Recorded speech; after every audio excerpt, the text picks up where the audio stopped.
हो। डॉक्टर साहब की जय हो। माता राधा जी की जय हो। करो ओम, छोड़ो सारे काम, 5 मिनट सुबह 5 मिनट शाम। करो ओम, छोड़ सारे काम, 5 मिनट सुबह 5 मिनट शाम। ओम शब्द महान है, यही सच्चा ज्ञान है। ओम शब्द महान है, यही सच्चा ज्ञान है। ओम शब्द अपनाओ, जीवन सफल बनाओ।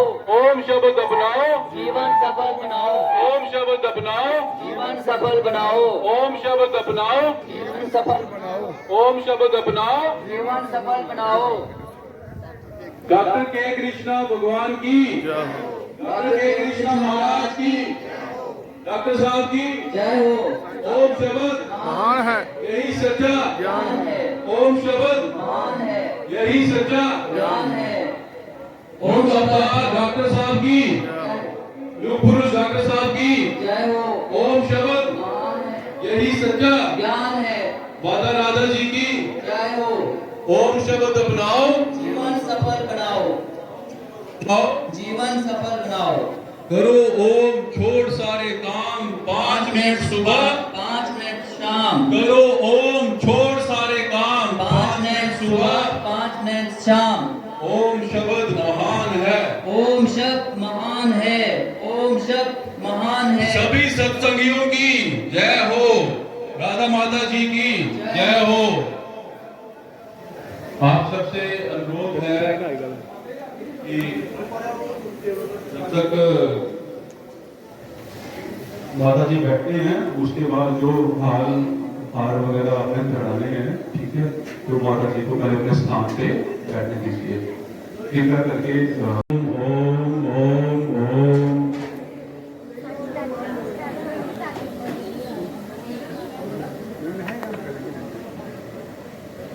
अभी हार माला राधा माता जी को चढ़ा के अपना अपना स्थान ग्रहण करेंगे।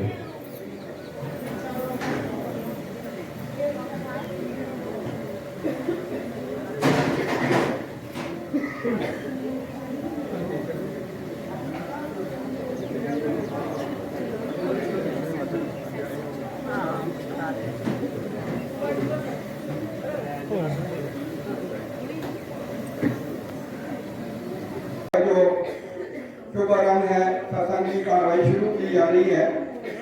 जैसे कि अभी आपको गुरु जी ने बता दिया है, तो प्लीज सारे लोग ध्यान पूर्वक ओम का उच्चारण मेरे साथ मिलकर करेंगे। 5 से 7 मिनट ओम का उच्चारण होगा, उसके बाद 2 मिनट के लिए साइलेंट बैठेंगे, बिल्कुल शांत होकर बैठेंगे और जब दोबारा ओम बोलूंगा तो फिर उसको आप सब आंखें खोल सकते हैं।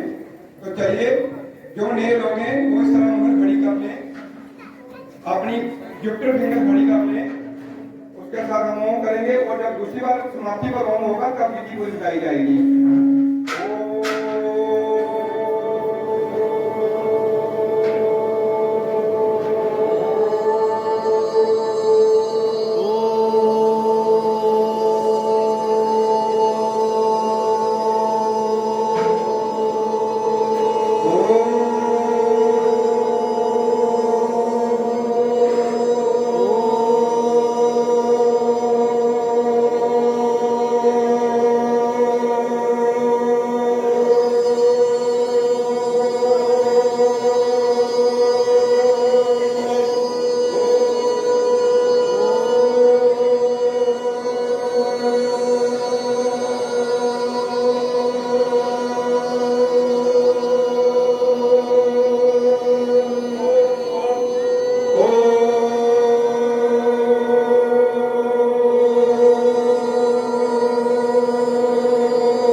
और आए हुए सभी सत्संगियों के चरणों में कोटि कोटि प्रणाम।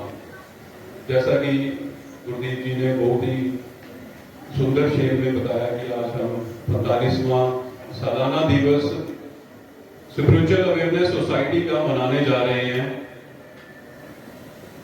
और इसी में हम आगे की कार्रवाई बढ़ाने जा रहे हैं। तो कृपया सभी अपनी अपनी सीट पे बिल्कुल सीधे होके बैठ जाइए, क्योंकि आज वचनों की वर्षा होने वाली है और ये वचन जो सुनने के लिए भी कोई नसीब वाला ही होता है जो यहाँ पे पहुंच पाता है और वो सुन पाता है। तो ये मौका, ये दिन, आप खुश नसीब हो जो यहाँ पे हो। डॉक्टर साहब ने अपनी छोटी किताब के 84वें पन्ने में, मैं एक पैराग्राफ पढ़ रहा था, उसी से शुरू करूंगा। उन्होंने ये कहा था, मैं आपका सच्चा मित्र हूं, फादर हूं, फिलासफर हूं और गाइड भी हूं।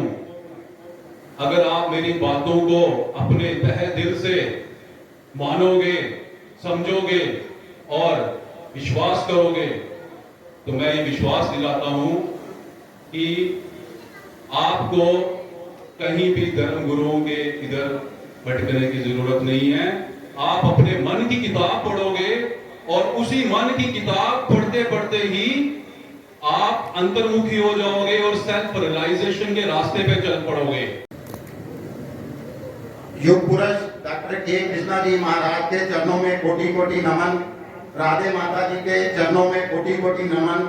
यहाँ अजय स्त्रोत्रा साहब आदरणीय श्रीमती स्त्रोत्रा साहब, उसके बाद साहनी साहब जी, हमारे भाभी जी और तमाम संगठन के जो पदाधिकारी हैं जो बाहर से आए हैं, कुरुक्षेत्र से और बाकी राज्यों से, और तमाम जम्मू कश्मीर के डॉक्टर साहब के अनुयायियों को नमन।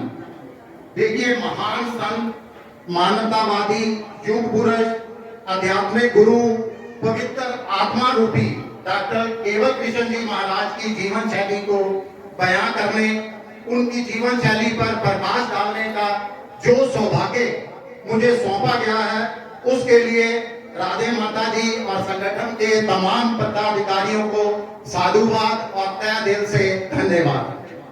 देखिए, परमात्मा रूपी पवित्र आत्मा का किन शब्दों के साथ व्याख्यान करूं, मेरे पास तो शब्द नहीं है, और व्याख्यान करते हुए भी अगर सही बताऊं तो मेरे रोंगटे खड़े हो रहे हैं। 1 अगस्त 1939 को जम्मू संभाग के एक छोटे से जिले रियासी के एक छोटे से गांव में खत्री परिवार के घर पर पूर्णिमा की रात, जब चंद्रमा पूरे उफान पर था, पूरे यौवन पर था, डॉक्टर के कृष्णा जी महाराज का जन्म हुआ।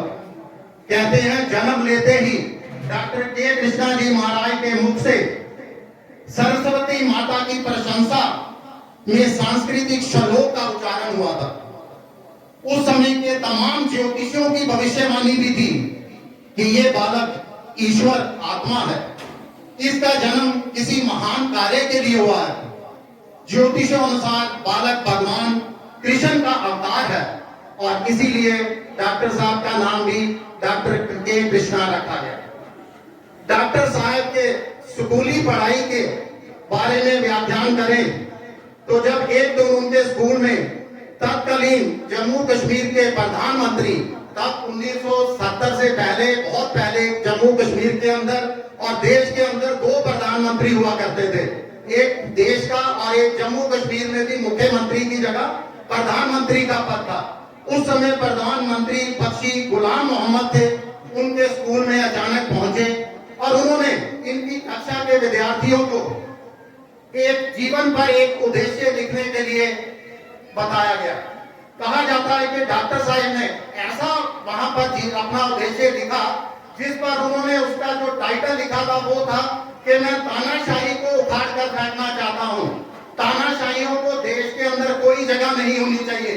इसको देखकर स्कूल के प्रधानाचार्य तो गुस्से में आ गए, मगर प्रधानमंत्री गुलाम मोहम्मद जी ने इनकी बहुत ज्यादा तारीफ की और इनके बेबाक जो अंदाज था डॉक्टर साहब का बचपन से ही, उसकी खूब जमकर जो है प्रशंसा की। देखिए, डॉक्टर साहब के जीवन पर प्रकाश का, उनके व्याख्यान का जो सौभाग्य मुझे सौंपा गया है, मुझे लगता है कि हमारा पूरा जीवन भी उनकी जीवनी पर प्रकाश डालने के लिए बहुत थोड़ा है और समय भी बहुत कम है। तो मैं अभी इस पर विराम, पूर्ण विराम तो नहीं, मगर थोड़ा विराम लगाएंगे ताकि बाकी सत्संगी भी आए, अपने विचार रखें। उसके बाद डॉक्टर साहब के जीवन के युवा व्यवस्था के अंदर डॉक्टर साहब ने आध्यात्मिक के ऊपर और आयुर्वेदिक के ऊपर क्या क्या किया अपने जीवन के अंदर, किस तरह का योगदान दिया, वो दूसरे पार्ट में। शुक्रिया।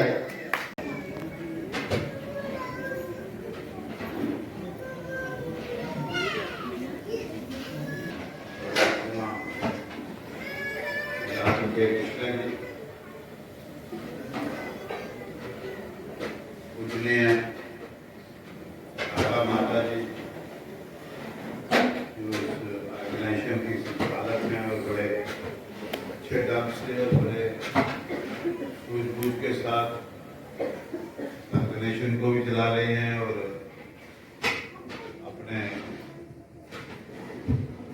संगीत साथियों को आशीर्वाद भी देती रहती हैं। यहाँ पर आए हुए सानी साहब, यहाँ भी जूनियर सानी साहब ने अपने बात की है। यहाँ हमारे उधमपुर से आए हैं, ये मेरे पुराने हमारे साथी हैं, काफ़ी हमारी ऑर्गेनाइजेशन के साथ इनका काफ़ी योगदान है। यहाँ हमारे कुछ क्षेत्र के साथी भी आए हैं और बाकी भी आए हैं। सबको मेरा हाथ जोड़ के नमस्कार। आज हम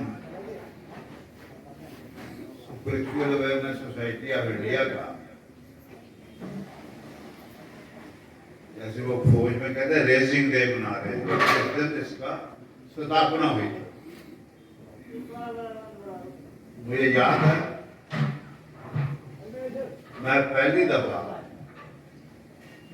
डॉक्टर साहब से जब मिला, वो 84 की बात है। मुझे मिलाने में उमेश्वर रैना साहब जो थे हमारे, वो भी पुराने हमारे साथी थे। उनके बड़े भाई साहब जो थे वो डॉक्टर साहब के बड़े करीबी साथी थे। उन्होंने मुझे कहा कि आपको मैंने एक बहुत बड़ी शख्सियत से मिला। मैंने कहा ठीक है। वो लेके डॉक्टर साहब की सिस्टर ऊपर रहती थी कचिशौनी में, उनके घर शादी थी, वहां लेके तो रैना साहब ने मुझे एक कमरे में कहा इधर जाइए, इधर वो बैठे।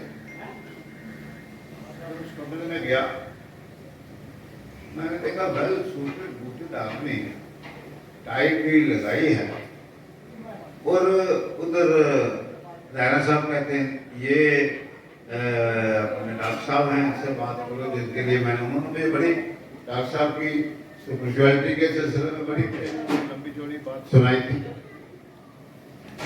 तो मैं बाहर आ गया, मैं कहा रैना साहब वो अंदर नहीं है, आप जिनके पास मुझे लाए हो कहीं और गए होंगे, जो उनके घर पे मेहमान आए थे वो बैठे।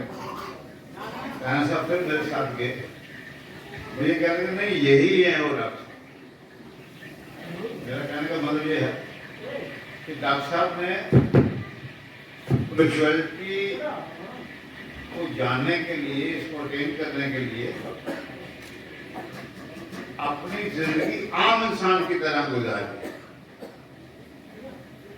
उनको ये नहीं था कि कोई मैं बहुत बड़ा स्पिरिचुअल आदमी हूँ और मुझे कोई कपड़े भगवते डालने हैं, जैसे वो बात नहीं थी। तो खैर उनसे डॉक्टर साहब से मुलाकात हुई, डॉक्टर साहब से करीबी बनती गई, डॉक्टर साहब का आशीर्वाद रहा, प्यार रहा, आना जाना रहा। डॉक्टर साहब कुरुक्षेत्र में थे, कुरुक्षेत्र में बड़ी दफा के राधा माता जी के हाथ के बड़े परोठे खाए हैं, और वहाँ डॉक्टर साहब का वहाँ भी सत्संग चलता था। ये सत्संगी जो साथी आए हैं, ये उस जमाने में भी मैं वहां देखा। डॉक्टर साहब ने मुझे एक दिन कहा कि मैं चाहता हूं कि ये जो यही सत्संग था चिरानी में, मेरा मतलब कि वहाँ वो जो सुदमा देव, तो मैंने कहा कि मैंने जाना है श्रीनगर, वहाँ हमारी वर्किंग कमेटी मीटिंग है। तो मुझे कहना कि आप जाओ, अब इलेक्शन हो जाने। मैं जनाब इलेक्शन का क्या पता है, होनी नहीं होनी, और फिर रिजल्ट क्या होगा। उन्होंने कहा इलेक्शन भी होगी, रिजल्ट भी ठीक होगा और आप मिनिस्टर बनोगे। डॉक्टर साहब का कहना बड़ी बात थी। तो मेरा कहने का मतलब ये है कि डॉक्टर साहब ने हमेशा कोशिश की कि जो आम इंसान है वो असलियत जानने की कोशिश करे। हम उससे वंचित रहते हैं, हम अपने इस चक्रों में पड़े रहते हैं और उससे जो है कि हम वो नहीं जान पाते कि जो डॉक्टर साहब के बताए हुए रास्ते हैं, उस रास्ते से जो हम हासिल कर सकते हैं, आत्मज्ञान हासिल कर सकते हैं। कोई ज्यादा मेहनत नहीं करनी, कोई ज्यादा टाइम नहीं देना। 5 मिनट क्या होता है? कुछ नहीं होता। और जब आप 5 मिनट देते हो सुबह शाम ओम का उच्चारण करते हो, एक दिन आएगा आपको आत्मज्ञान हो जाएगा, जिसके लिए आप कहते हैं, आम इंसान कहता है हमारे आत्मज्ञान हो जाए और फिर मुक्ति मिल जाए। अब मुफ्त में मुक्ति मिल रही है, मुफ्त में आत्मज्ञान हो रहा है। आप ओम का उच्चारण करो। और मैं ज्यादा टाइम नहीं देना चाहता, मैं सत्संगियों को कोटि कोटि नमन। आज आध्यात्मिक चेतना संघ वार्षिक दिवस मना रही है और हर साल आध्यात्मिक चेतना संघ जे उत्सव के रूप में आध्यात्मिक ज्ञान, जो आध्यात्मिक चेतना संघ का मुख्य उद्देश्य है, उसकी पूर्ति हेतु लगातार प्रयास कर रहे हैं। जितने भी आध्यात्मिक चेतना संघ के सदस्य हैं, माता जी हैं और जितने भी आदरणीय हैं, सभी प्रयास कर रहे हैं कि मानव अपनी असलियत को जाने। असलियत को जानना ही आध्यात्मिकता है, अपनी वास्तविकता को जानना ही आध्यात्मिकता है। अभी जो सत्संग होता है, सत्संग का अभिप्राय होता है कि सत्य का संग करना। व्यास के कथन अनुसार कि अभी हम जो संग कर रहे हैं वो संग जो है अंत का है। हम जो भी संग बाहर, मन जो बाहर की ओर अग्रसर है, वो बाहर की अलग अलग हम मानते अलग अलग जगह पे जो उलझा हुआ है, वो यात्रा जो है वो अंत की यात्रा है। वो शरीर तक सीमित हो चुका है और वो यात्रा कर रहा है, वो अंत की यात्रा है, अनंत की नहीं है। सत्य की यात्रा अनंत की यात्रा होती है, जो अनंत है। और उस यात्रा को करने के लिए उसकी जो विधि है, उसका जो तरीका है कि मानव को स्वयं रियलाइज करे, स्वयं उसका बोध करे। जैसे मानव अभी दुख सुख का अनुभव करता है, कष्ट का अनुभव करता है, लाभ हानि का अनुभव करता है, मान अपमान का अनुभव करता है, वो अनुभव शरीर तक सीमित है। वो शरीर तक ही सीमित है, शरीर को ही अपना मान के शरीर देह अभ्यास, देह का अभ्यास जो उसको है वो वहीं तक सीमित हो चुका है। अब वो कैसे वो अपनी असलियत को जाने?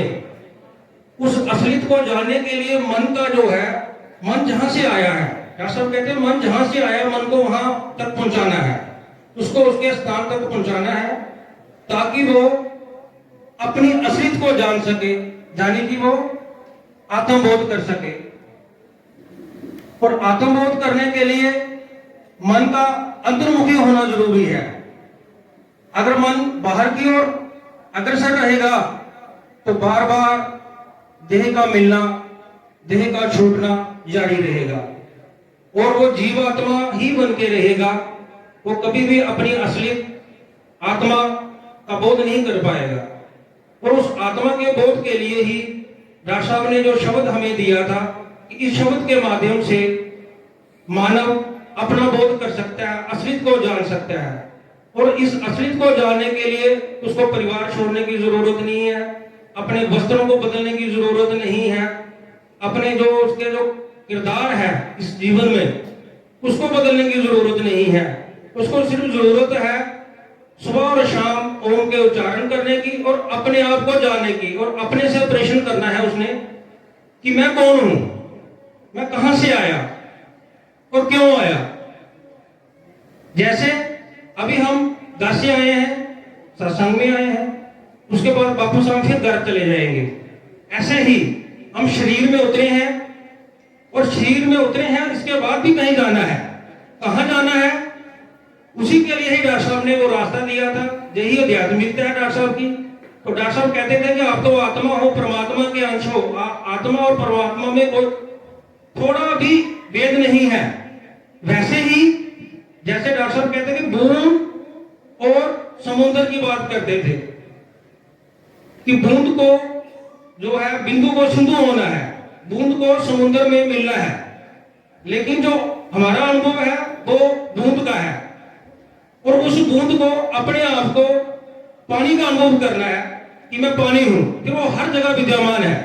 लेकिन उसके लिए डॉक्टर साहब कहते हैं उनको उच्चारण करते करते, जैसे अभी बता रहे थे कि करते करते हम एक अवस्था वैसी आ जाएगी। वैसे ही जैसे डॉक्टर साहब ने सत्संग की शुरुआत की थी कुरुक्षेत्र, धर्म क्षेत्र, जहां विचारों का लड़ाई होगी, विचार बहुत ज्यादा आएंगे जब उनको उच्चारण करेंगे। उसके बाद दूसरी जगह पे जब सत्संग हमारा शुरू हुआ था पंचतीर्थी, तो पंचतीर्थी की जो पांच जो काम क्रोध लोभ मोह जो है, फिर वो इससे उसको ऊपर उठना पड़ेगा। जब इससे ऊपर उठेगा फिर आ जाएगा न्यू प्लाट, नया क्षेत्र, वहां जहां विचार भी नहीं होंगे, मोह काम क्रोध से भी वो मुक्त हो जाएगा। फिर उसका अगला क्षेत्र आ जाएगा उदय वाला, उदय हो जाएगा उसका। वो सत्य जो है, वो सूरज का जो प्रकाश है वो उदय हो जाएगा। और ये वही केंद्र है, आध्यात्मिक केंद्र, जहां पे खुद को जानना है, खुद को पहचानना है कि बाहर का बोध बंद हो जाए, बाहर की जितनी भी ज्ञान है वो सब है, लेकिन हमें अपना ज्ञान हो जाए। बाहर के प्रकाश में हर चीज दिखती है। कृष्णा जी के चरणों में मेरा कोटि कोटि वंदन। परम आदरणीय परम पूज्य माता राधा के चरणों में मेरा कोटि कोटि वंदन। परम आदरणीय परम पूज्य हमारे श्रोता साहब, उनकी नोतना जी और सानी साहब, हमारे विजय जी, किशोर जी, हमारे ओम प्रकाश जी तरफ कुरुक्षेत्र से, और देशराज जी, और जितने भी कार्यकर्ता यहाँ सदस्य हैं जो एक एक कदम भरकर मेरे गुरु के चरणों में पहुंचे हैं, मैं सभी के चरणों में कोटि कोटि वंदन करता हूं। उनके चरणों में अपना शीश नवाकर उन्हें नमस्कार करता हूं। आओ आप शासन की कार्रवाई को आगे करें। हमें परमात्मा पर पूर्ण विश्वास करना चाहिए, लेकिन हम परमात्मा पर विश्वास तो करते हैं, भरोसा तो करते हैं, केवल दिखावे का करते हैं। श्रद्धा से बहुत कम। जब भी कोई काम पड़ जाए तो हम सत्संग को एक साइड में कर देते हैं, कोई निकल देते हैं, मटेरियलिज्म को ज्यादा महत्व देते हैं, साधन को ज्यादा महत्व देते हैं और सत्संग से दूर हो जाते हैं। छोटा सा भी काम पड़ गया उसको सत्संग को उठा देते। ये मटेरियल जिसके लिए हम रात दिन इकट्ठा करते रहते हैं, ये सब यही का यही रह जाना है। जाना क्या है साथ में वो हम भूल जाते। जब परमात्मा के घर हम पहुंचते हैं, परमात्मा पूछता बेटा क्या लाए हो, मैं इतने वहां जलाद बना के लाया हूँ, ये करके लाया हूँ। भाई यहाँ क्या लाया? यहाँ तो कुछ नहीं। फिर क्या लेने आए हो यहाँ? चलो आप झुलसो। जो अच्छे काम करके आया है, परमात्मा के दरबार में बेटे तूने बहुत नेक काम किया है, लोगों का भला किया है, अब बैठ तुम मेरे सामने। तो हमें परमात्मा का कभी भी भूलना नहीं चाहिए। सत्संग हो, नहीं श्रेष्ठ काम हो, बिल्कुल नहीं भूलना। और जरूर और हम क्या करते हैं, बहानाबाजी। मां उदाहरण तौर पर मैं शम्मी जी बैठे हुए पर मैंने शम्मी जी को कहा, शम्मी जी आज हमारे घर सत्संग है, आपने आना है। जरूर आऊंगा जी। सत्संग होगा, शम्मी जी नहीं आए। शम्मी जी से पूछा, शम्मी जी आप क्यों नहीं आए? यार जरूरी काम पड़ गया था, सत्संग को एक साइड में कर दिया। चलो भाई अगली बार आ जाना। अगली बार पूछा आप क्यों नहीं आए?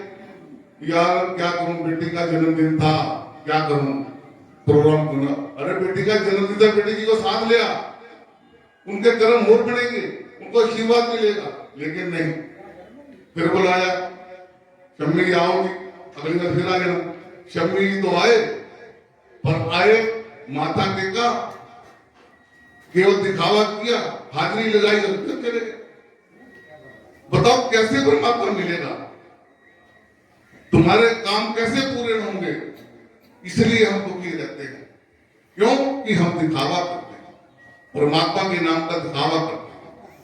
जब तक हमारे पल्ले कुछ नहीं होगा तो परमात्मा भी हमारी कैसे सुनेगा? आज कोई काम पड़ जाए, परमात्मा के आगे इतनी बड़ी लिस्ट खड़े कर देते हैं, परमात्मा मेरा आ भी कर दे, आ भी कर दे, मेरा आ भी कर दे। अरे पल्ले तो कुछ है नहीं, कमाई तो तूने करी नहीं, कहां से बुलंद कर देगा ये?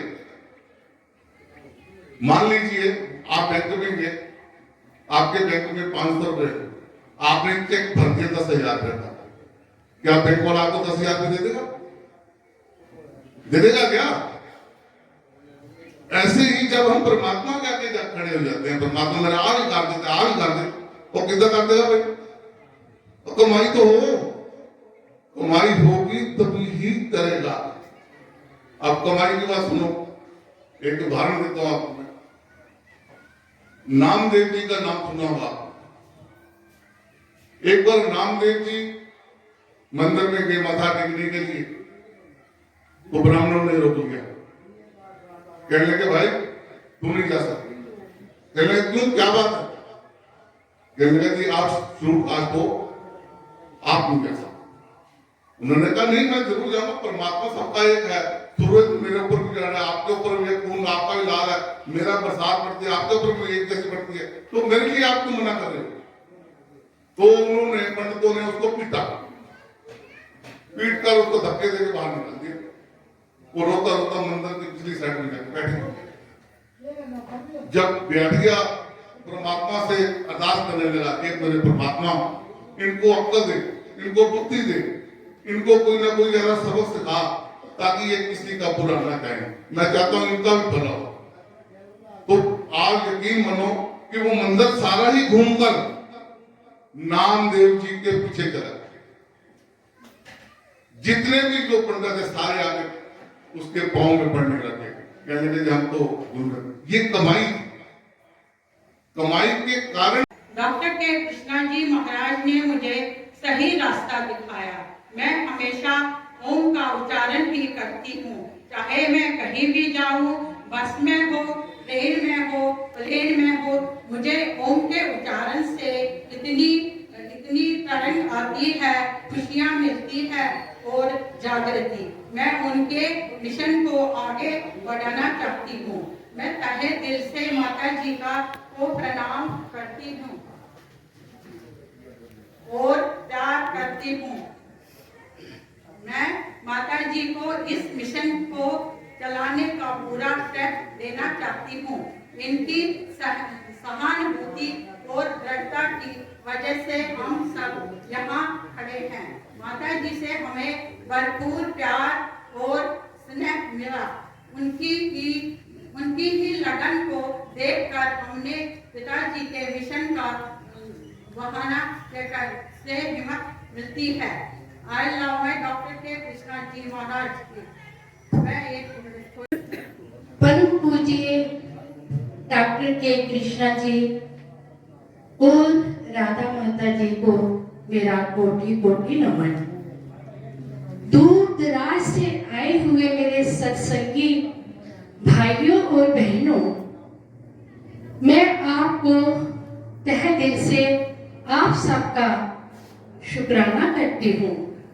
हम सब बहुत भाग्यशाली हैं, अत्यंत ही सौभाग्यशाली हैं, जो हमें आज डॉक्टर साहब का सालाना दिवस मनाने के लिए हम सब एकत्रित हुए हैं। हम सबको डॉक्टर साहब को बहुत बहुत मुबारक, जिनकी वजह से हम सब जहां इकट्ठे हुए हैं। ये मैं एक छोटी सी बात कहती हूँ आपको। मैं किसी सत्संग में माता की चौकी में कहीं गई थी शादी में, तो वहां पे सत्संग चल रहा था। तो जो सत्संगी वाला जो मेन ऑनर था उसने कहा कि माइक 2-4 लोगों के आगे किया कि ओम का उच्चारण करो। जैसे ही उसने ओम का उच्चारण के लिए बोला, मेरे को अंदर से इतनी प्रसन्नता हुई कि भजन के साथ साथ ये लोग ओम के उच्चारण के बारे में भी कर रहे हैं। उन्होंने माइक किया 2-4 लोगों के आगे कि आप ओम की ध्वनि बोलो। किसी ने ओम ओम ओम ऐसे करके बोला। मैं जब से ओम का उच्चारण कर रही हूं, मेरे को अंदर से इतना कॉन्फिडेंस आया हुआ है, जहां भी हो कोई सत्संग या कुछ, तो मैं अगर मेरा मन हो तो मैं माइक पकड़ लेती हूँ। माइक पकड़ के मैं ओम के उच्चारण के बारे में जरूर बोलती हूँ। जैसे ही उन्होंने ओम ओम किया तो मैं संगत में से उठ गई। उठी तो मैंने माइक पकड़ लिया। वो हैरान हो गए कि हमने तो इसको बुलाया नहीं, तो ये तो खुद ही आ गए हैं। मैंने ओम का उच्चारण कहा। मैंने जब बोला, 2-3 बातें मैंने उनको ओम का उच्चारण के विस्तार के बारे में बोला, उनको बहुत ही अच्छा लगा।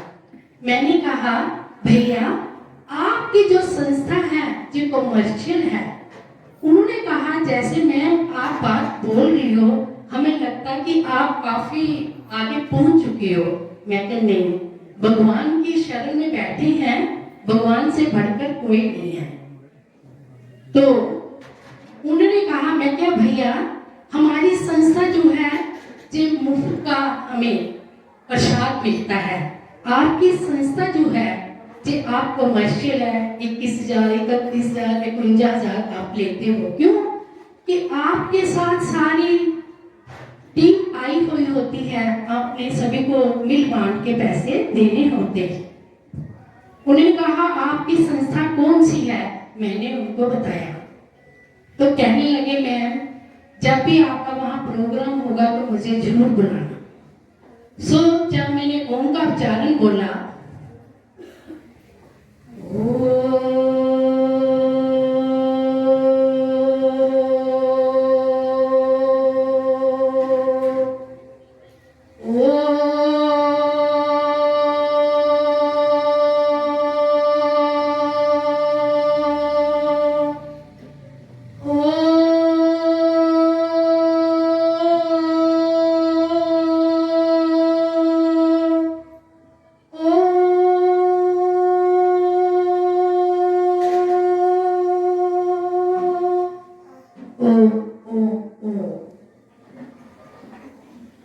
मेरे कहते हैं,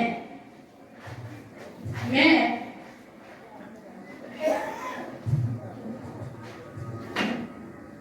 वो कागज की दौलत ही क्या, वो कागज की दौलत ही क्या जो पानी से गल जाए और आग से जल जाए।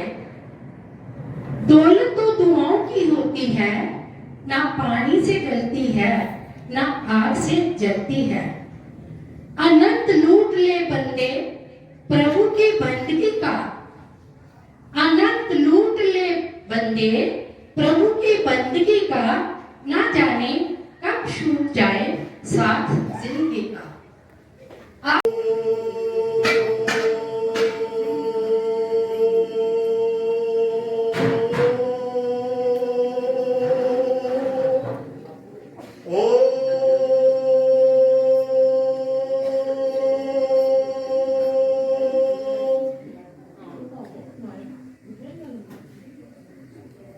सबसे पहले तो सभी को मेरा अभिनंदन और वार्षिक दिवस जो है उसकी बहुत बहुत बधाई।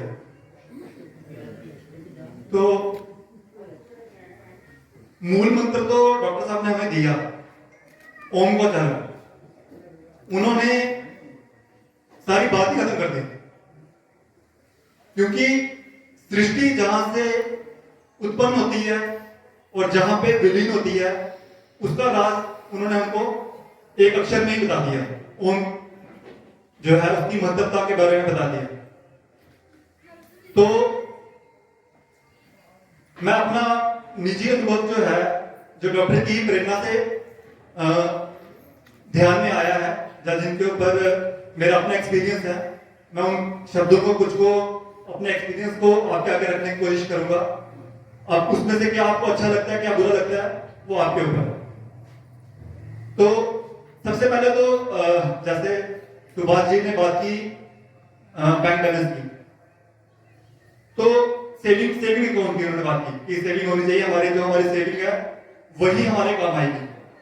बिल्कुल सही बात है, मगर सेविंग के लिए कुछ हमारे पास प्रोडक्टिव होना चाहिए ना, क्या सेव करेंगे हम।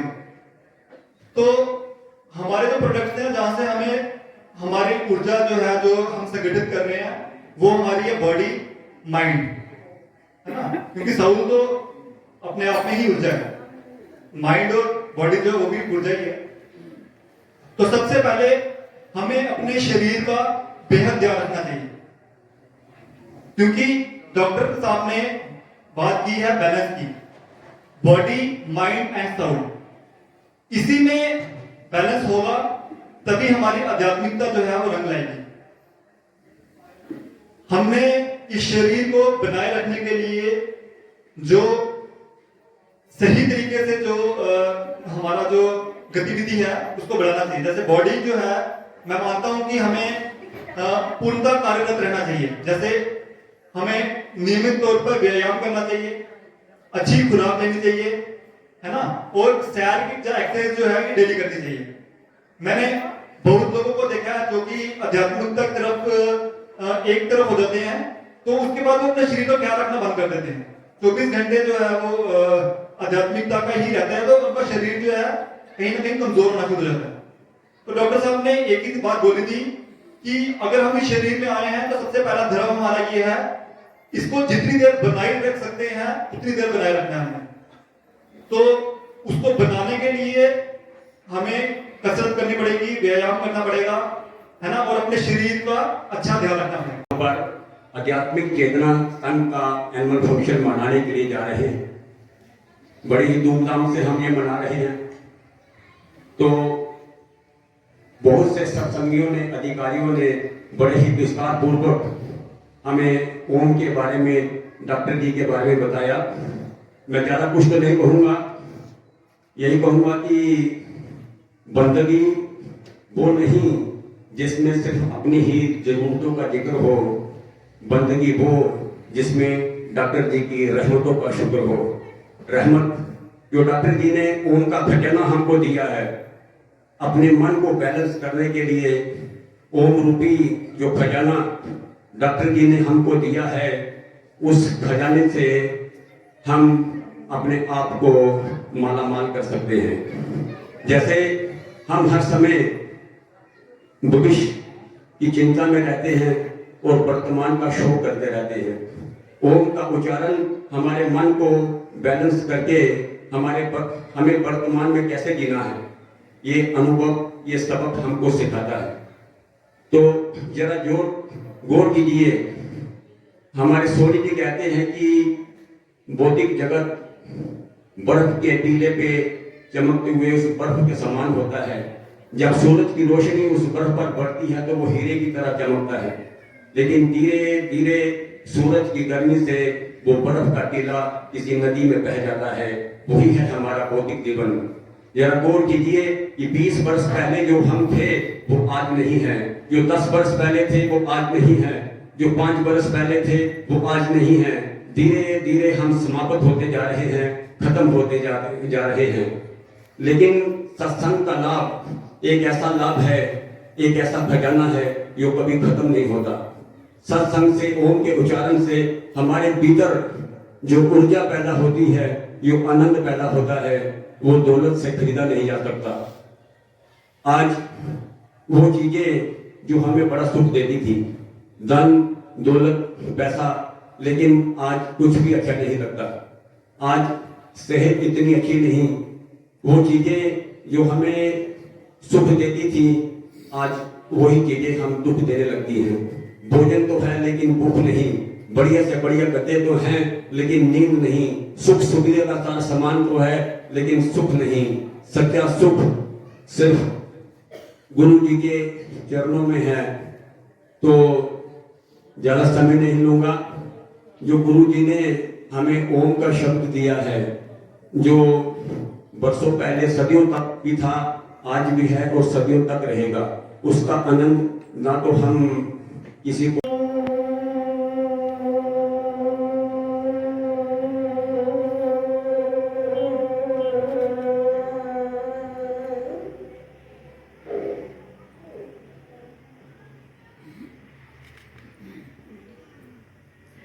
जैसा कि आप सब सुन रहे हैं कि आज का दिन जो है ये हमारी जिंदगी के लिए एक बहुत ही अहम दिन है, क्योंकि आज के दिन ही हमारी संस्था का नवीकरण हुआ था। और ये दिन मनाने का एक यह भी हम लोगों के बीच में उत्साह होता है कि इस वार्षिक सम्मेलन के बीच में आकर के सभी सत्संगी आपस में अपने अपने डॉक्टर साहब के द्वारा जुड़ने के पश्चात जो उनके अपने अपने एक्सपीरियंसेस हैं सबके बीच में शेयर कर सके, आपस में एक दूसरे के साथ में मेल मिलाप हो सके, अपने भाव रख सके। यही हमारा आज के दिन को मनाने का मकसद है।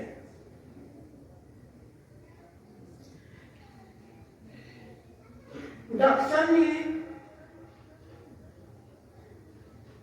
हमें एक वो ज्ञान दिया है, उस राह पर लेकर के गए हैं डॉक्टर साहब हमें, जिससे आज दिन तक हम लोग बिल्कुल ही अनभिज्ञ रहे हैं। वो ज्ञान की जोत जला करके हमारे भीतर में इस प्रकार की रोशनी की है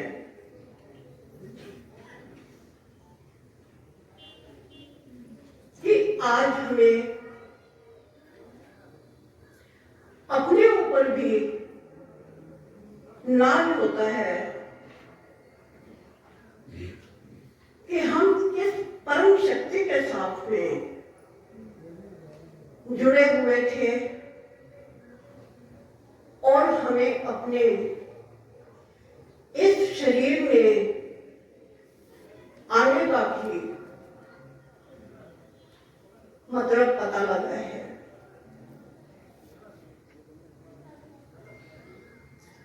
परमात्मा ने हमें इस शरीर के बीच में अपनी सर्व शक्ति हर प्रकार के गुणों से संपन्न करके भेजा है। कहीं पर भी कोई कमी हमारे भीतर में नहीं रखी, लेकिन हम इस मानव शरीर को पाकर के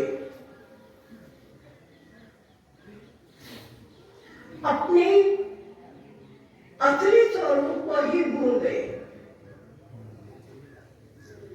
जो हमारा अस्तित्व था, जिसके कारण हम हैं, हम उसको भूल गए। परमात्मा ने हमें इस शरीर में मन दिया, चित्त दिया,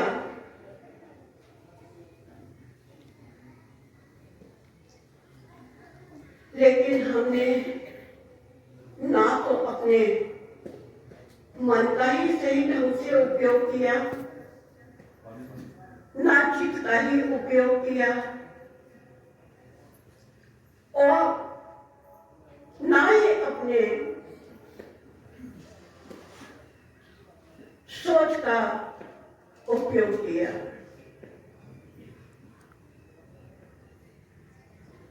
हम अपने आप को इस शरीर को ही महत्ता देते चले गए और जो हमारा अस्थाई स्वरूप था उससे अनजान हो गए।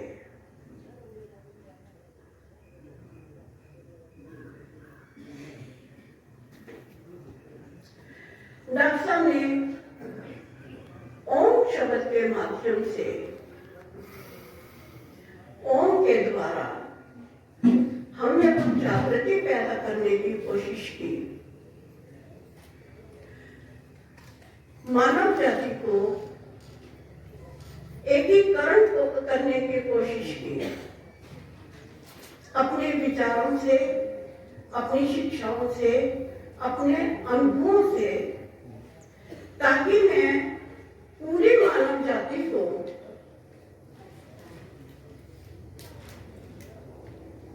एक कर सकूं, जो कि हमें धर्म संप्रदायों ने,